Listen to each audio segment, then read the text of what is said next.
The tank is right there. Shoot him before he shoots you. You'll be fine, right? I'm clearing back blast. I'm gonna nice. Army. Hello again, and welcome. In today's video, I will be ranking every kid's squad has to offer with a tier list. We'll be starting from the F tier and going up to the S tier. And since this is the ultimate tier list, we'll be ranking the kids based on, of course, how fun they are and how useful they are. Anyways, buckle your horses and commence the beginning. Wait, is it clear? Mark it. Oh! First in the F tier, we have, drumroll please, back pain. Like, what is this? The position I gotta do while playing this kid is straight up a health hazard. Now, obviously, before I get ahead of myself, the kid I'm talking about is not the regular marksman, but somehow a worse version. I swear, the devil himself created this kid with the sole purpose of torture. Now, there are a few types of quote-unquote worse marksman kits. There's the, of course, SVD variants, which are the worst. There's also the British Armed Forces one, which is straight up a regular rifle, but with a bipod. Wow. The regular militia ones, and you can kinda count the insurgents one with a 3x zoom scope. Now, this kit has literally nothing special to it, except that it gives you the marksman syndrome. Hey guys, can you take a quick moment to appreciate the fact there's a marksman on the dam? The scopes are the same or worse than the regular rifleman scopes, and the kit doesn't have anything special to it. Overall, I think this is the worst kit you can play in squad. Case closed. F tier. Summoning the health hazard. This kit went from being the one every squad wanted and was fighting to get when UE5 launched to one of the worst ones in the game. The Scout kit is the definition of a midlife crisis. It has access to a drone, which sounds very good in theory, but its battery is a literal potato. No, like seriously, I think connecting it to a potato will make it last longer. It can only fly for so little that you can barely spot anything with it, and has a very low max altitude so that anyone can spot and shoot you down. Quite ironic. Making you re-arm at a whopping 250 ammo. Now, if you conserve your parry, you can fly it back to you, pick it up and redeploy it to recharge. But then your range will be cut down even more. I suppose you could make it work, but most of the time it's not worth it. It's 250 ammo. F tier.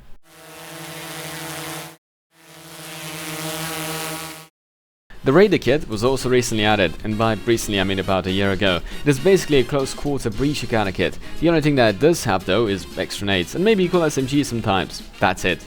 Whoa. While it can be fun if your gun goes pew-pew in a somewhat satisfying way, there's not much usefulness in this kit, and what it does offer can be replicated by the rifleman, for example, that can throw up to 11 nades.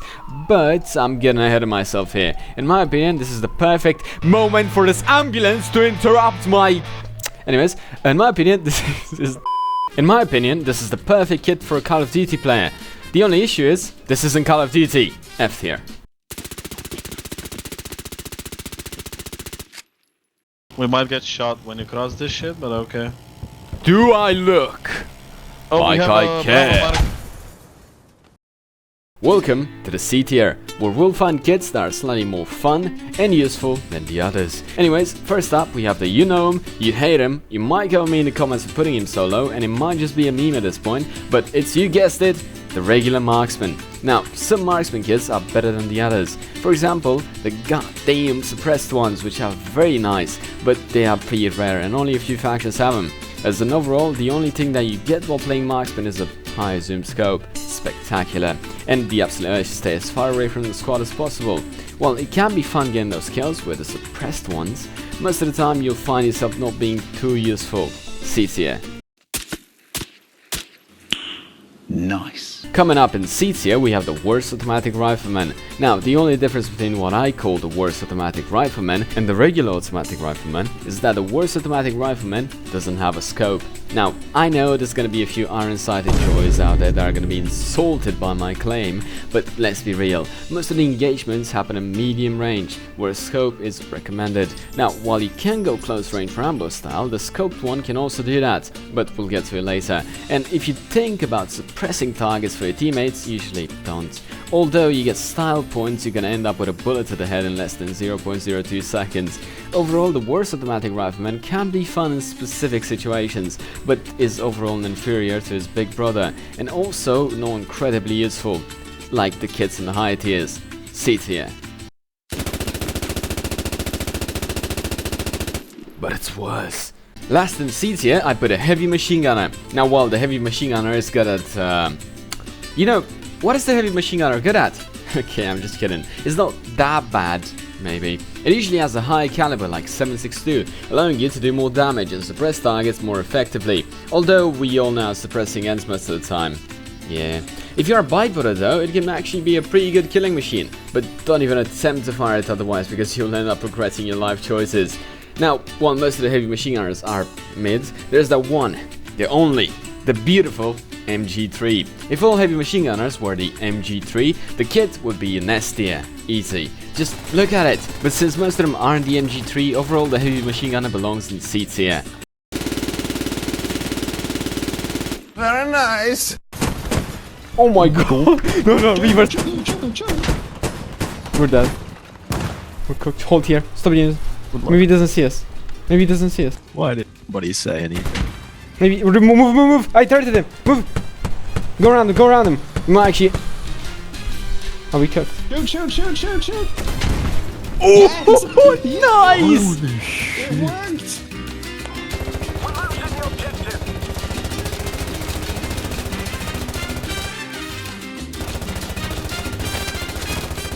Have you ever wanted to become a killing machine? Well then, with the help of the automatic rifleman, you can become just that. The automatic rifleman usually has a machine gun that is pretty stable, meaning you can actually fire it on the move. It's overall good at close quarters and medium range, making it one of the best picks if you want to kill all the enemies. I can hardly say anything bad about the automatic rifleman, except that it doesn't have anything special other than the gun. Although it is very fun because the gun is good. It goes in the B tier for not having something unique, but god damn it is good at getting kills. B tier. But it's good. Here we have the crew member. The crew member operates machines of mass destruction. They are capable of wiping anything that stands in their way, and playing vehicles is usually fun, if you're doing well and not dying, because the consequence of dying is more often than not being put in a timeout corner for anywhere between 10 and 20 minutes, and that is not fun. Overall, playing crew member can be useful to your team if you're a pain in the ass to your enemies, but it can also be a waste of tickets if you die horribly. And the same goes for how fun it is. Usually, I've discovered helping the team with the vehicles and not fucking off to the middle of nowhere tends to be more fun. I'm looking at you, tank crews. Anyways, B tier. That's a tank. Ammo? Steve. Ammo! You're a squad leader, just scream at it. Oh no. Have you ever out of ammo and needed someone to save you? Introducing the Rifleman. The Rifleman is the most standard kit in the game. It has access to a good selection of non-scoped and scoped guns, but the most important thing that he has is an ammo bag that can carry 100 ammo. That ammo bag is the most seeked thing by all ATs and squad leaders. They will literally kiss your toes for it. The Rifleman is pretty useful to the team, allowing for a quick resupply on the fly. And because you have 100 ammo, a cool trick you can do is spam grenades. Just throw one, resupply and repeat. On the topic of fun, it gets a 5 out of 10, aka the standard amount of fun, but for how useful it is, it goes in the B tier. Also, if you're a new player, I highly recommend playing this kit for the first few games. Good luck out there. The pilot. Oh, the pilot. Oh, the pilot! They are a blessing, or well, a kind of surprise. Yes. No. No. Right. Right.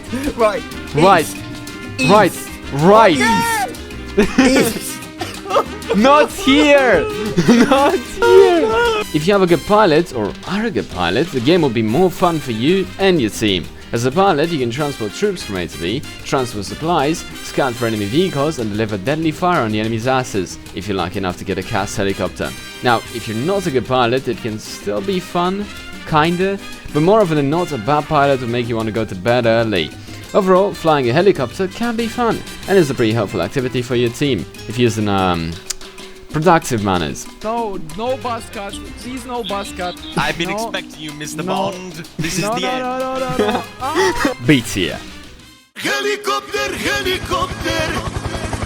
Hold. Reloading right How is he side. not that? Oh!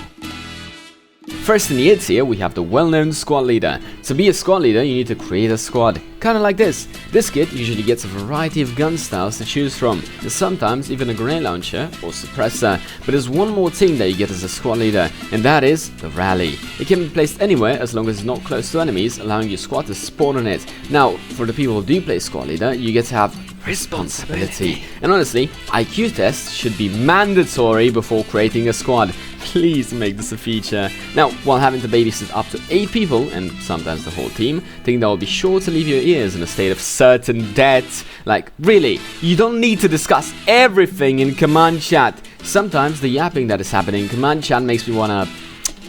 You know, I just have command chat set to 10% volume. That kinda helps. Anyways, playing as a squad leader is not the most fun thing you can do, but it is very, and I mean very important, because a good squad leader makes the game enjoyable for the people in your squad. Consider it as a sacrifice. Also, enjoy yelling at the marksman. Just go to the middle of the desert. Hold up a second, what am I saying? Marksman! Where are you going? Why are you there? Come back! Stay with the squad! Am I clear? A tier. I am the one who... Squad leads. Coming up is the Grenadier. This is a based kit. It's not too OP and it's not bad. The Grenadier has a grenade launcher that allows you to launch either high explosive grenades or smoke grenades. It's very satisfying killing people with the high explosive grenades and pretty useful smoking things out with the smoke grenades. Nothing really bad to say about this kit. You'll have fun playing it and it's useful. A tier.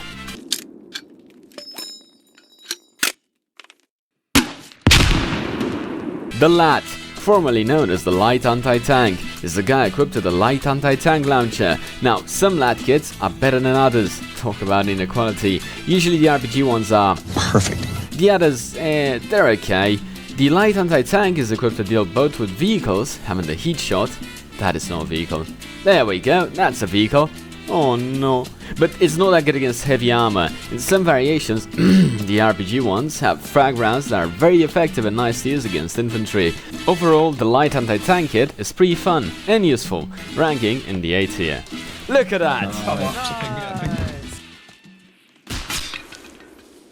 Okay, so you've seen the normal Grenadier, now what about the heavy one? This kit is basically a better version of the regular Grenadier, and there's two types. There's the Chinese one that has a scope and can be used at range, but only has frag rounds, and the MGL that has both HE and smoke. Now, I can tell you for sure, absolutely eradicating people with grenades at a semi-automatic fire rate is fun and useful for pushing. Just look at people having no chance against the mighty heavy Grenadier. Nice. A tier.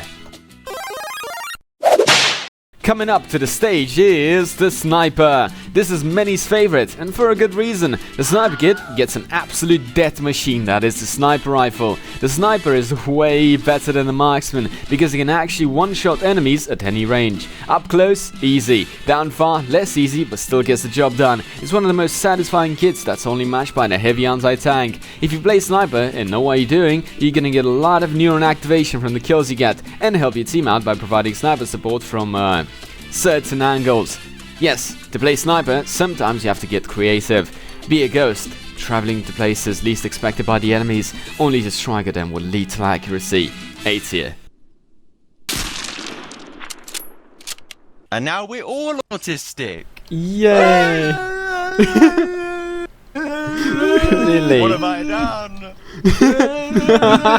What have I done? Welcome to the S tier. Here are the good ones, the most loved kits in the game for being good, fun and useful. First in S tier is the most loved and useful kit in the game. You've been probably waiting for it. Well, it's the medic. You know him, and if he does his job of touching you intently, you love him. Every squad needs a medic to keep up the fight. Don't worry guys, I'm a medic. But I'm scared as well. Oh my god. To get you back in action after you've been shot multiple times, exploded by a grenade and possibly dismembered, he will come for you. Seemingly pressing a bandage upon you brings you back to life, and his magical touch repairs all trauma, being just below Jesus for people that heal you most. The medic can fix all your problems, unless you've been shot by a 120mm AP FSDS shell. Yeah, it's not that good. Nevertheless, the medic deserves his spot into the S tier. Medic! Coming up in S tier is the engineer. This guy has a heavy arsenal of grenades, explosive charges, mines, makeshift structures, and a repair tool for vehicles. He is a squad leader's best friend, having a much faster digging speed, and is an overall good for his squad, being the best kid for dispatching of enemy radios with ease. Front, Oh, yeah, you gun! can sabotage with your C4. Gun! Oh, fuck's sakes. Get out, I ran him over. One is down. There was another one. Second is down as well, they're trying to build mortars. Where's the radio? Watch out, look towards east. Look east. Base C4 on the radio. 30 seconds till it explodes. I'll sit below the logi. You'll be fine. Nice. Okay, radio's on bleed. Enemy radio is on bleed. Do you have another C4? I don't know, but I'm placing mines on their logi. Is that gonna kill me? It might. Good. It might kill me. Maybe if you place Okay, it one doesn't- under the tire. I'm good. Come on! Is it gonna bleed? Has to. The radio's down, We got it. Cool. Nice. By the way, down right there was a display of tactically running someone over. Nice. Anyways, as you've seen, the engineer kit has access to mines, good for blocking roads or planting a cheeky surprise for a future vehicle driver, and the repair tool, which is useful to have in case of tire bandits. If you ever make a behind the lines squad, having an engineer is recommended. Overall, the engineer is a very useful kit for your squad, and you can have a blast playing it. S tier. Alright, this one is the most popular kit in the game, one of, if not the most liked, or hated depending on who you are. A kit that will be sure to induce neuron activation, kills and fun to the beholder. Well, you've been probably waiting for it, is the heavy anti-tank. The hat for short is very good at taking out enemy armor. Oh, helicopters, yeah, sure. I said it's very good at taking out enemy armor. There we go. Playing as a hat, you have the ability to turn tanks into planes. Very nice. If your squad is ever in trouble because of an enemy vehicle, they'll be counting on you to save their asses. Also, a couple of hat kits come with high explosive shells that can be used for dispatching of pedestrians. Overall, the hat is very satisfying to use and always good to have in your squad. S tier.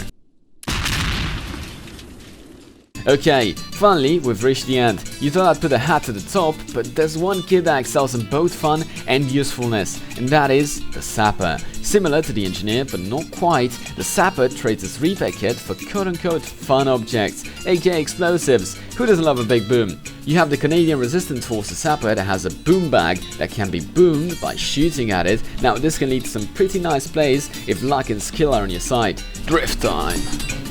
Oh, fuck it, we're going into them. Oh, I regret this! Oh my god, this sucks. No. I'm dead. I regret my choices, Yeah, we still alive. Oh my god, they're here! Wait, if they shoot the ID, it's gonna explode! Shoot the ID! Shoot it, yeah! We killed a bunch of vehicles, holy shit! Great success! You have the Insurgent Sapper that has a proper big boom device, aka the ID, that can be used for getting rid of any vehicles on the map by constructive means to your delivery volunteer. And then there's the Militia Sapper that has 3 C4s. They can do a lot of damage, not to mention all Sappers still have mines, C4s and a faster digging speed, making them, in my opinion, the most fun and useful kits in the game. S tier.